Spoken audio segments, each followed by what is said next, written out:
Assalamualaikum warahmatullahi wabarakatuh.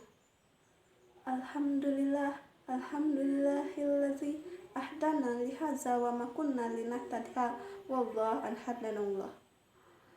Sebelumnya, marilah kita panjatkan puji berserta syukur kita atas kehadirat Allah Subhanahu wa Ta'ala yang telah melimpahkan rahmat serta hidayahnya kepada kita semua sehingga kita dapat melaksanakan kuliah pada saat pandemi sekarang ini.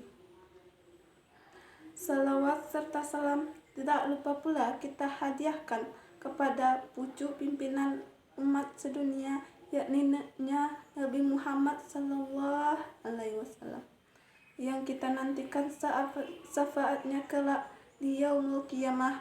Allahumma amin. Baiklah, saya Afrida Riza dari Prodi Pendidikan Akuntansi BP 2019 Sesi A. Saya akan menyampaikan pidato tentang perilaku remaja di era global dan dampak terhadap ukhuwah Islamiyah dengan bahasan ghibah.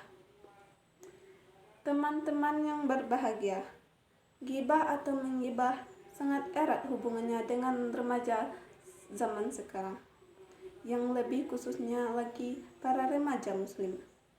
Pintar sekali setan menggoda remaja yang pemikirannya masih labil, yang masih mencari jati diri mereka yang sebenarnya.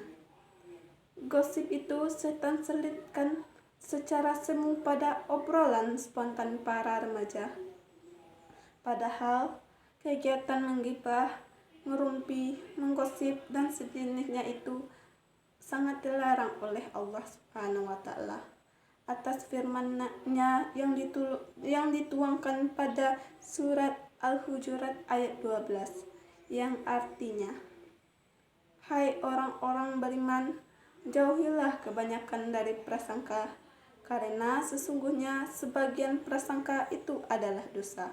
Dan janganlah kamu mencari-cari keburukan orang lain, dan janganlah kamu menggunjing satu sama lain. Sukakah kamu memakan bangkai saudaramu sendiri?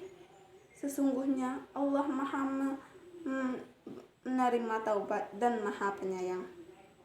Teman-teman yang berbahagia, dari potongan ayat di atas kita tahu bahwa Allah terang-terangan melarang kegiatan yang disebut ghibah dan atau gosip.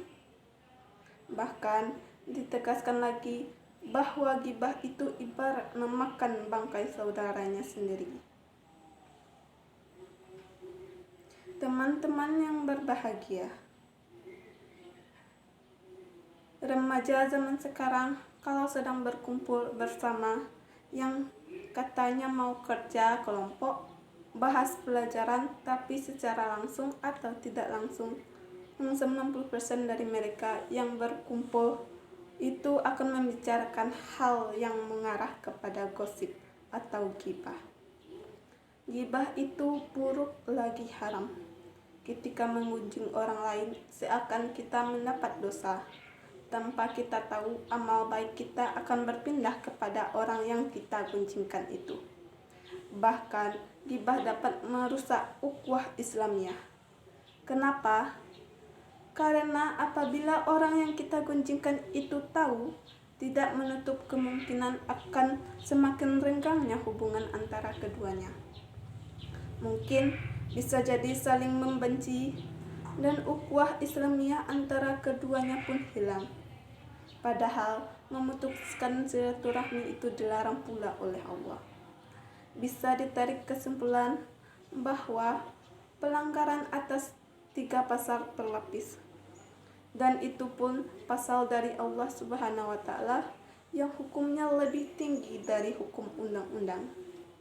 Lantas, bagaimana agar kita tidak terjerumus ke dalam kegiatan ghibah yang pelaksanaannya secara tidak langsung disamar oleh setan?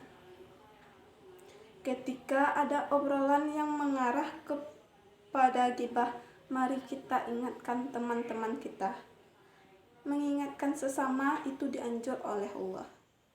Apabila mereka tidak menghiraukan, mari kita tinggalkan obrolan itu dengan izin dan sopan. Lalu isi jam kosong kita dengan hal-hal positif, dan insya Allah persentase berhasilnya lebih tinggi, yaitu dengan meminta perlindungan kepada Allah Subhanahu wa Ta'ala yang Maha Pelindung dan lagi Maha Penjaga. La haula wa la quwata illa billah. Dengan mendekatkan diri kepada Allah, insya Allah kita akan semakin terjauh dari ghibah. Teman-teman sekalian, cukup sekian ceramah singkat dari saya. Semoga dapat diambil sisi positifnya. Kurang dan lebih saya mohon maaf. Assalamualaikum warahmatullahi wabarakatuh.